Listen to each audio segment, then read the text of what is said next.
Herodes, o Grande, governava Jerusalém com punhos de ferro e olhos desconfiados. A cidade vivia sob o peso de suas fortalezas, cercada de soldados romanos e sufocada pelo medo. Mas naquela noite, não foi uma rebelião, nem um exército invasor que abalou seu trono, foi o choro de um recém-nascido. Enquanto os sacerdotes seguiam com suas rotinas no templo e os mercadores gritavam nas ruas, uma estrela surgiu no céu. Em silêncio, magos do Oriente cruzavam desertos guiados por esse sinal, em busca de um rei. Um rei prometido. Um rei maior do que César. Maior do que Davi. Maior do que qualquer trono construído por mãos humanas. Mas Jerusalém já tinha um rei. Herodes sabia disso. E também sabia que seu trono não havia sido herdado, mas comprado, manchado de sangue, sustentado pelo medo. Ele não era filho de Davi. Era um idumeu, descendente de Esaú. Um estrangeiro no trono que, segundo as Escrituras, pertencia a Jacó. E naquela madrugada, diante do silêncio do céu e da sombra da profecia, Herodes tremeu. O rei que mais construiu em Israel estava prestes a destruir tudo por medo de perder o que nunca foi seu de verdade. Essa não é apenas a história de um massacre. É uma revelação profunda sobre o que acontece quando um homem tenta impedir os planos de Deus, e descobre que o céu não negocia promessas. Herodes caminhava sozinho pelos corredores frios do palácio em Jerusalém. Cada passo fazia ecoar o som do mármore sob suas sandálias, como se o próprio palácio o acusasse em silêncio. À primeira vista, ele parecia invencível. Vestes luxuosas, soldados leais, alianças com Roma, construções monumentais que desafiavam o tempo. Mas por dentro, ele era um homem cercado por fantasmas. Era chamado de Rei dos Judeus, mas nem mesmo os sacerdotes pronunciavam esse título sem amargura. Ele sabia disso. Sabia porque observava tudo. Seus olhos estavam em cada vila, seus espiões entre os fariseus, seus soldados infiltrados nos becos onde os profetas ainda sussurravam sobre uma promessa. Uma promessa antiga. Um rei, vindo de Davi. Mas Herodes não era descendente de Davi. Ele era idumeu. Herdeiro de Edom. Filho da linhagem de Esaú, o irmão rejeitado. Para os filhos de Israel, isso era quase uma maldição. Seu sangue era estranho, impuro, e por mais que Roma o aclamasse como rei, a Judéia o considerava um impostor. E ele sabia. Ele ouvia os murmúrios. Sentia os olhares. Até nas festas do palácio, mesmo cercado de músicos e vinho, sentia que ninguém ali celebrava sua vida, apenas obedeciam por medo. Herodes havia conquistado o trono com astúcia e violência. Mandara matar opositores, sufocara revoltas, comprara a lealdade de senadores romanos e até se casara com Mariame, da linhagem sacerdotal dos Asmoneus, apenas para tentar legitimar sua coroa. Mas nem isso bastou. Nem o sangue de uma rainha foi suficiente para lavá-lo do estigma de usurpador. E agora, algo estava mudando. Tudo começou com um silêncio estranho no céu. Um silêncio que parecia pesar mais do que qualquer barulho de guerra.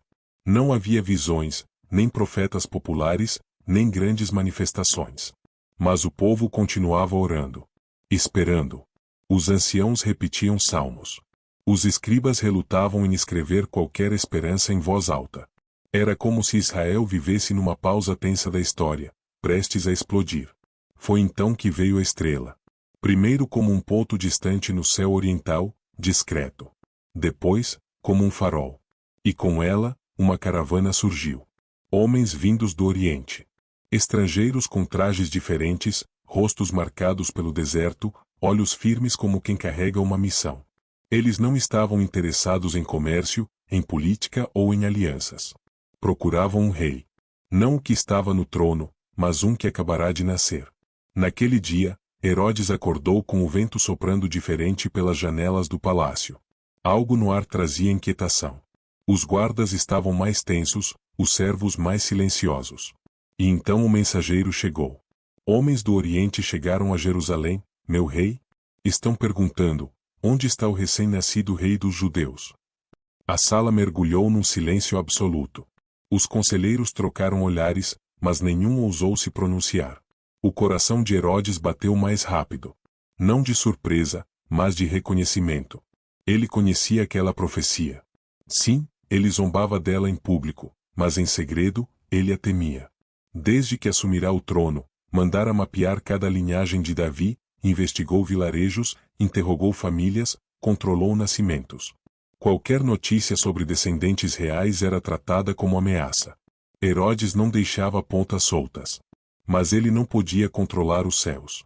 Uma estrela, brilhando sobre Belém. Uma profecia.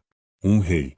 E agora, estrangeiros chegando à sua cidade perguntando por um bebê, como se ele já fosse coroado. Era mais do que um anúncio, era uma afronta celestial. Herodes saiu da sala do conselho sem dizer uma palavra. Caminhou até a varanda mais alta do palácio e olhou para Jerusalém.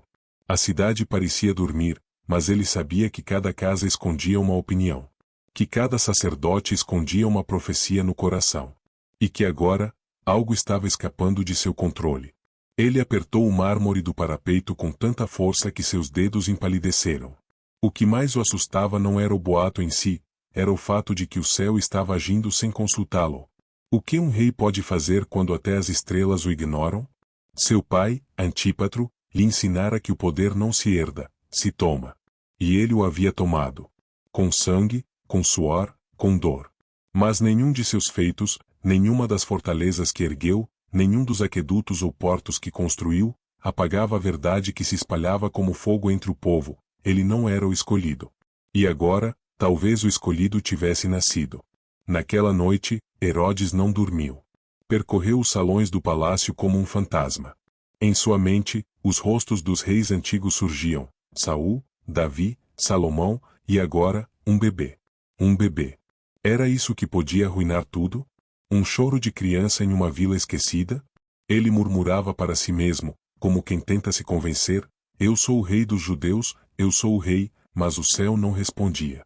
E naquele silêncio, Herodes sentiu o peso de uma guerra que ele não sabia lutar. Não era contra rebeldes. Não era contra Roma. Era contra a eternidade. E o trono de ferro que ele tanto guardava, começava a estremecer. O sol ainda não havia tocado os telhados de Jerusalém quando os portões da cidade se abriram. Entraram em silêncio, montados em camelôs imponentes, com vestes longas bordadas a ouro e púrpura. Os magos do Oriente chegaram como presságio. Homens de aparência estrangeira, rostos queimados pelo deserto, olhos firmes como se soubessem exatamente o que procuravam. Eles não buscavam palácios. Não pediram audiências com generais. Não trouxeram oferendas a Herodes. Eles estavam atrás de um bebê.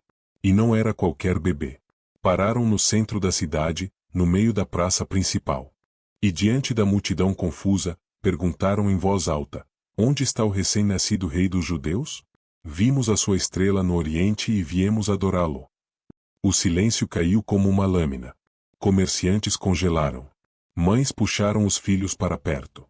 Os sacerdotes, escondidos nas escadarias do templo, entreolharam-se com temor. E o medo correu pela cidade mais rápido que o vento. Porque todos sabiam o que aquela pergunta significava. E todos sabiam que Herodes ouviria. E ele ouviu. Antes do meio-dia, os guardas chegaram ao palácio com os relatos. Os magos estavam em Jerusalém, procurando um rei. Não o que usava coroa de ferro, mas um que nascerá sob uma profecia. Herodes se levantou com um gesto seco. Seus olhos estavam serenos, mas seu interior em chamas. O sorriso que estampou no rosto era uma máscara. Ele estava prestes a encenar o papel mais perigoso de sua vida, o de adorador. Chamem os sacerdotes. Os escribas. Tragam os especialistas da lei. A sala do trono encheu-se rapidamente. Homens sábios, temidos pelo povo e reverenciados por sua erudição, agora tremiam diante do rei. Herodes olhou para eles como quem saboreia o silêncio antes do golpe. Digam-me, onde o Cristo deve nascer? O sumo escriba hesitou, o suor escorrendo pela testa, e então respondeu: em Belém da Judeia, ó rei. Assim disseram os profetas, e tu, Belém, terra de Judá, de ti sairá o guia que apacentará o meu povo Israel. Herodes baixou os olhos. Belém. Uma vila pequena, esquecida, a poucos quilômetros dali. Mas agora, iluminada pela profecia. Ele dispensou os sacerdotes com um aceno calmo. Ninguém ousou perguntar mais nada. Mas todos saíram sabendo: sangue seria derramado. Naquela mesma tarde, Herodes convocou os magos em segredo. Recebeu-os como um pai recebe visitantes ilustres. Ofereceu vinho, descanso e palavras doces como mel. Nenhum conselheiro estava presente. Nenhum soldado romano. Era uma conversa reservada, uma armadilha envolta em ouro e simpatia. Ouvi dizer que buscam o rei dos judeus, disse Herodes, com um brilho estudado nos olhos. Vimos sua estrela, respondeu um dos magos. E viemos adorá-lo. E quando essa estrela apareceu pela primeira vez? Indagou Herodes, fingindo deslumbramento. Meses atrás, disse o mais velho. Ela brilhou com uma força que jamais vimos. Herodes assentiu. Era o que ele precisava saber. Meses. O menino não era mais um recém-nascido indefeso. Estava crescendo. E se aquele bebê fosse de fato o Messias, ele poderia estar a poucos passos de se tornar o libertador que o povo aguardava. Mas Herodes não mostrava fúria. Mostrava admiração. Os sacerdotes me disseram que ele está em Belém. Vão até lá. Busquem-no. E quando o encontrarem, voltem e me avisem. Eu também desejo adorá-lo. Os magos assentiram. Talvez desconfiados, talvez iludidos. Mas aceitaram a missão. Herodes os abençoou como um sacerdote piedoso, ofereceu hospedagem, mandou preparar banquetes. Mas assim que os homens do Oriente se afastaram pelos corredores do palácio, a face do rei se transformou. O sorriso desapareceu. Seus olhos, antes suaves, tornaram-se frios como pedra. Sigam-nos, ordenou aos seus espiões. Marquem cada passo, cada rosto, cada casa que visitarem. Descubram tudo, antes que voltem. Não haveria espaço para falhas. Nenhuma criança escaparia. Nenhum movimento passaria despercebido. Herodes queria saber exatamente onde o bebê estava. E antes que a notícia se espalhasse, ele agiria.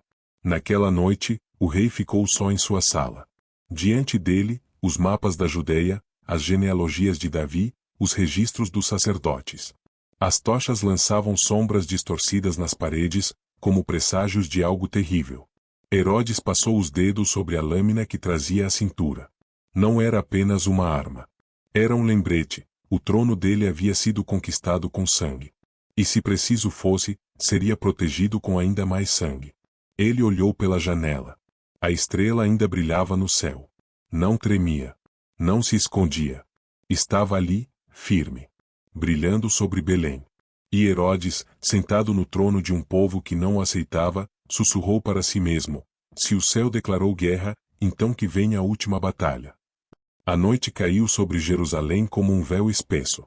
Mas dentro do palácio de Herodes, ninguém dormia. O rei andava de um lado para o outro, inquieto. As tochas queimavam baixo nas paredes, o silêncio era cortado apenas pelos ecos de seus próprios passos e pela ansiedade que queimava por dentro. Os magos haviam saído no dia anterior.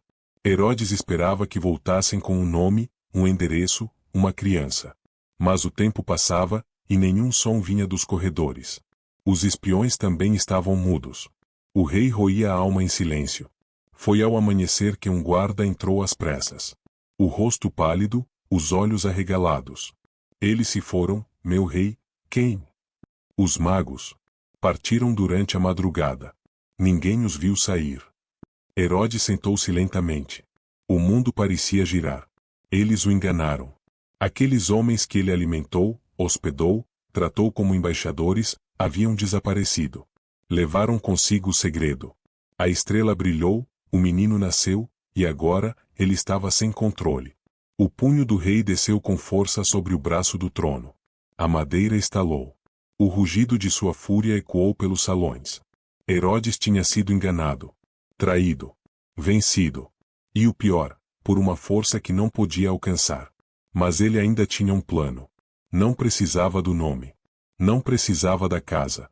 Sabia o local, Belém. Sabia o tempo, meses desde o surgimento da estrela. E com isso, achou uma saída. Uma que queimava como fogo no peito, mas que prometia apagar para sempre o medo que o corroía.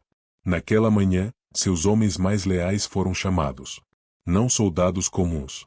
Não conselheiros. Mas os que não hesitavam em sujar as mãos. Homens treinados para cumprir ordens sem fazer perguntas. Herodes os reuniu em uma câmara escura e sussurrou como quem recita uma maldição. Belém. Cada menino. Cada criança. Até 2 anos. Nenhum deve sobreviver. Houve um breve silêncio. Os olhos se arregalaram. Alguns tremeram. Mas ninguém respondeu. Sabiam que discutir era morte. E o rei não buscava conselhos, buscava obediência. A ordem foi selada com o olhar. Naquela mesma noite, os soldados marcharam sob a sombra da estrela que ainda brilhava sobre Belém. Não havia estandartes. Nem trombetas. Apenas o som das espadas sendo desembainhadas na escuridão. A cidade dormia. Pais sonhavam. Mães embalavam seus filhos no colo. Ninguém sabia que a sentença já havia sido decretada no palácio da capital. Quando as primeiras portas foram arrombadas, Belém acordou com gritos. O horror se espalhou como uma praga invisível. Não havia perguntas. Não havia julgamento. Apenas violência cega. Crianças arrancadas dos braços das mães. Pais derrubados como trapos. Cada casa, uma cena de agonia. Cada rua, um caminho de sangue.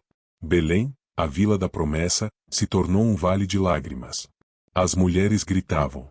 Rasgavam os próprios vestidos. Cobriam-se de cinzas. Os anciãos batiam no peito. Os céus pareciam de ferro. Nenhuma resposta.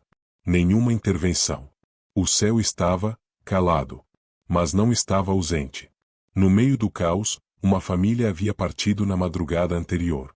José, Maria e o menino. Avisado em sonho por um anjo, José fugiu. Tomou a estrada para o Egito antes que as espadas de Herodes chegassem. A promessa havia escapado. O rei estava vivo. E Herodes, mesmo em toda a sua força, havia fracassado. De volta ao palácio, o rei recebia os relatórios frios dos oficiais. Missão cumprida, diziam. Nenhuma emoção. Nenhuma glória. Apenas o cumprimento de uma ordem cruel. Herodes não sorriu. Não comemorou. Apenas acenou para que saíssem. E ficou só. Caminhou até a varanda. Olhou para o céu. A estrela havia desaparecido. Por um instante, acreditou que tinha vencido. Que havia calado o céu.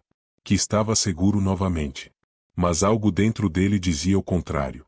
Um vazio que nenhuma morte conseguia preencher. Uma sombra que nem o sangue das crianças apagava. Naquele silêncio, o rei percebeu a verdade. Ele havia perdido. Não para os magos. Nem para o povo. Mas para o próprio Deus. O massacre havia sido executado. As casas de Belém foram silenciadas à força. O rei dormia em seu palácio, mas o sono não vinha. Naquela madrugada, Herodes se deitou ao lado de Mariamne, sua esposa. Ela, descendente dos sacerdotes. Fria. Bela. Distante.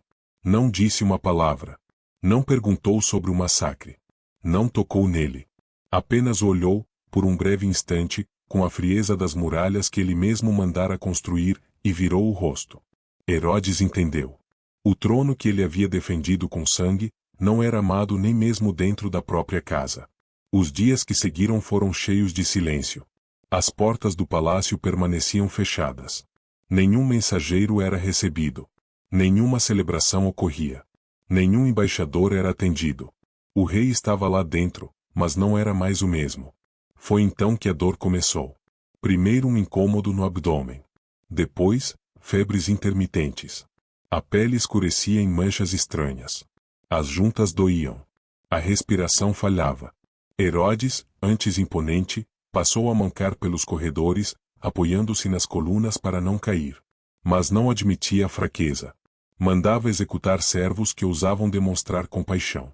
Silenciava médicos que ousavam dizer que não havia cura. Os corredores antes cheios de vida agora cheiravam a doença. O rei estava apodrecendo, por dentro. Os filhos começaram a disputar em silêncio quem herdaria o trono. Os aliados se afastavam. Os sacerdotes mal olhavam nos olhos. Mariamne não dizia nada. Mas o desprezo no olhar dela era mais cortante que uma espada. E o povo sussurrava. Diziam que Deus estava julgando Herodes. Que o sangue das crianças clamava. Que o céu, embora calado, não havia se esquecido. E mesmo que ninguém dissesse isso em voz alta, todos sabiam, o rei estava morrendo. Certa noite, Herodes mandou chamar um jovem servo. Alguém sem vínculos. Sem ambição. Sem posição. Sentado em sua cadeira, curvado pela dor, olhou nos olhos do rapaz e perguntou com a voz fraca: o povo ainda me teme? O jovem hesitou. E respondeu com os olhos marejados: o povo apenas espera que o Senhor morra. Herodes baixou os olhos. A resposta foi como uma flecha certeira. O rei dispensou o servo com um gesto. Ficou só, encarando o próprio reflexo no chão frio do palácio. O rei que um dia desafiou o céu, agora desafiava a morte. E perdia. Dias depois, veio o fim. Sem glória. Sem honra. Sem luto verdadeiro. Seus filhos se reuniram não para chorar, mas para disputar o poder. Roma, ao ser informada, não enviou coroas. Não escreveu lamentos. Apenas moveu suas peças para controlar a sucessão. Herodes morreu como viveu, cercado de medo, paranoia e silêncio. E enquanto os servos cobriam seu corpo e os generais organizavam a transição, em uma terra distante, nos confins do Egito, um homem acordava. José. O mesmo que havia fugido com Maria e o menino. O mesmo que obedecera à voz de Deus e escapara antes que o massacre os alcançasse. Naquela madrugada, um anjo apareceu novamente em sonho. Levanta-te. Toma o menino e sua mãe. Volta para a terra de Israel. Já morreram os que procuravam a morte do menino. José acordou em lágrimas. A promessa estava viva. O rei que tentará impedi-la, morto. O Messias, havia sobrevivido. Herodes acreditava que governava a Judeia. Acreditava que podia calar profecias com decretos. Que poderia apagar promessas com espadas. Que poderia vencer o céu com medo. Mas o céu não se curva diante de tiranos. Enquanto ele se afundava em alianças, mortes e construções grandiosas, um menino crescia em silêncio, longe dos palácios, longe das intrigas, longe da dinastia que o perseguiu antes mesmo de sua primeira palavra. O rei verdadeiro, aquele que não precisava de coroas de ferro nem aprovação de Roma, já caminhava entre os homens. Herodes morreu esquecido. Sua dinastia desmoronou. Seu nome foi apagado até dos registros de honra de Roma. Mas o nome que ele tentou destruir, continua ecoando até hoje. Jesus, o menino que escapou da espada de Herodes, cresceu, anunciou um reino que não é deste mundo, morreu por nossos pecados, e ressuscitou. Seu trono não é feito de mármore, mas de graça. Sua coroa não é de ouro, mas de glória. E seu reinado nunca terminará. Agora, a pergunta que fica é: qual trono você está tentando proteger? Você tem medo de perder o controle? Tem resistido ao que Deus quer fazer, tentando segurar algo que já está sendo mudado por Ele? Cuidado para não repetir o erro de Herodes, tentar impedir aquilo que o céu já decidiu cumprir. Às vezes, a maior batalha da nossa vida não é contra inimigos visíveis, mas contra o orgulho que nos impede de reconhecer que Deus já está fazendo algo novo, mesmo que ainda pareça pequeno, indefeso, inesperado. Se essa história falou com você, compartilhe com alguém que precisa ouvir. Comenta aqui embaixo o que Deus falou com você hoje, eu leio todos. E nunca se esqueça, quando o céu decide agir, nenhum Herodes consegue impedir. Nos vemos no próximo vídeo. Até lá.